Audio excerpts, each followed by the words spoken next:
दुनिया की खूबसूरत और कॉम्प्लेक्स इंटरचेंज जिन्हें देखकर ही आपका सर चकराने लगेगा। इस लिस्ट में सबसे पहले बात करते हैं नैनप्यू ब्रिज की, जो है तो वैसे चाइना का माल लेकिन है बहुत कमाल। ये गोल गोल दिखने वाला ब्रिज दुनिया के सबसे यूनिक इंटरचेंजेस में से एक है, जिसमें 3 डायरेक्शनल इंटरचेंज है, यानी 3 तरफ से इस ब्रिज पर गाड़ियां आती जाती रहती हैं। इतना ही नहीं, ये ब्रिज दुनिया का चौथा सबसे बड़ा केबल स्टे ब्रिज है। इस ब्रिज को बनाने की शुरुआत 1988 में हुई थी और ये 19 दिसंबर 1991 में बनकर पूरा हुआ था। 1 दिसंबर साल 1991 में इस ब्रिज को लोगों के लिए शुरू कर दिया गया था। अब भाई ब्रिज इतना बड़ा और झक्कास है तो जाहिर सी बात है कि इसे बनाने में भी मोटा पैसा खर्च हुआ होगा। इस खूबसूरत ब्रिज को बनाने में टोटल 820 मिलियन युआन का खर्च आया था। जब इस ब्रिज को डिजाइन किया जा रहा था तब इसे सिर्फ 4 लेन बनाने का प्लान किया जा रहा था, लेकिन फिर बाद में यहाँ के ट्रैफिक को देखते हुए इसे 6 लेन का बनाया गया। आगे बढ़ते हुए बात करते हैं दोस्तों मॉडर्न इंजीनियरिंग के हैरत अंगेज कारनामे की, जिसने लॉस एंजलिस की तस्वीर ही बदल कर रख दी। जो लॉस एंजलिस अपनी रंगीन रातों के लिए बदनाम है, वहीं लॉस एंजलिस 4 लेवल इंटरचेंज के लिए दुनिया भर में मशहूर है। ये इंटरचेंज दुनिया का पहला स्टक इंटरचेंज है जिसे बैनस कंपनी ने बनाया है। वैसे आपकी नॉलेज के लिए बता दें कि स्टक इंटरचेंज उन रोड्स को कहते हैं जहां पर चारों दिशाओं से आकर 4 हाईवेज मिलते हैं। ये इंटरचेंज 1949 में यानी भारत आजाद होने के 2 साल बाद बनकर तैयार हो गया था, लेकिन इसे चालू 1953 में किया गया था। लॉस एंजलिस का 4 लेवल इंटरचेंज घूमने के बाद चलिए आपको ले चलते हैं दुबई के उस कॉम्प्लेक्स रोड पर जिससे आप दुबई के किसी भी कोने पर जा सकते हैं। मैं बात कर रहा हूँ दुबई क्रॉस रोड्स की। ये हाईवे दुबई की सबसे लॉन्गेस्ट हाईवे में से एक है जो हर समय गाड़ियों से भरी हुई रहती है। यहाँ सिर्फ गाड़ियाँ ही नहीं दौड़ती हैं, इन सभी रोड में से एक ऐसा ब्रिज भी है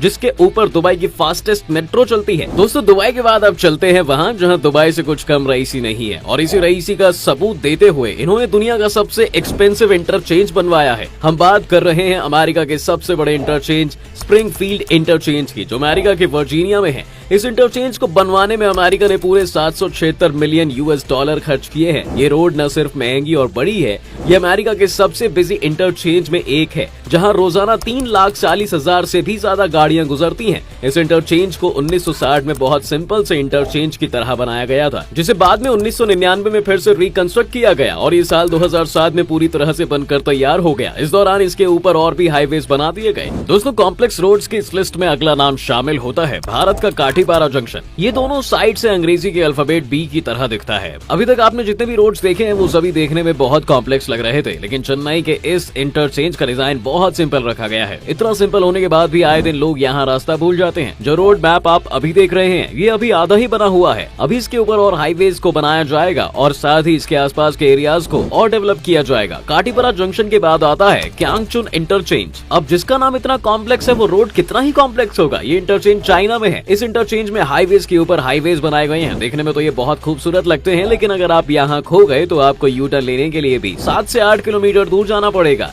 इस इंटरचेंज में 2 मेन हाईवे सबसे ऊपर हैं, जो टनल से होकर सिटीज की साइड जाते हैं। ये हाईवेज चाइना के सबसे अमेजिंग हाईवेज के साथ साथ सबसे बिजी हाईवेज में गिना जाता है। यहाँ इतने रोड्स होने के बाद भी दिन भर इन पर गाड़ियां दौड़ती रहती हैं। ये इंटरचेंज इतना खूबसूरत है कि इसे देखने के लिए दूर दूर से लोग यहाँ आते हैं। अगला इंटरचेंज है ओएमास्की इंटरचेंज, जो कि तेज तर्रार जापानियों के दिमाग की उपज है। इस रोड को देखने से ही पता चल जाता है कि बनाने वाले ने बहुत दिमाग लगाया होगा। जाल की तरह फैले इस इंटरचेंज को देखकर ही दिमाग चकरा जाता है। इस इंटरचेंज पर बने सभी रोड्स मेन हाईवेज में कनेक्ट होते हैं। इन हाईवेज पर चलते हुए अगर किसी को कुछ जरूरी काम आ जाए या वो थक जाए तो ऐसे लोगों को रोकने के लिए इस पर स्पेशल स्टॉप्स भी बनाए गए हैं। इस इंटरचेंज पर अगर आप गौर करेंगे तो पाएंगे कि इसके सभी इंटरचेंज किसी रेसिंग ट्रैक की तरह बनाए गए हैं। दोस्तों कॉम्प्लेक्स होने की वजह से ये इस रोड पर काफी ज्यादा एक्सीडेंट के केसेस भी होते हैं। ओएमास्की इंटरचेंज की तरह ही सगामी हीरा हाईवे टनल इंटरचेंज भी जापान में ही है, लेकिन ये ओएमास्की इंटरचेंज से काफी अलग है। ओएमास्की इंटरचेंज जहाँ नॉर्मल हाईवेज की तरह है, वहीं सगामी हीरा हाईवे टनल इंटरचेंज एक टनल इंटरचेंज है। अगर आप इसे गौर से देखेंगे तो पाएंगे कि सभी रोड टनल से होकर निकलते हैं और टनल में ही जाते हैं। ये इंटरचेंज देखने में तो काफी इंटरचेंजेस की तरह खूबसूरत है, लेकिन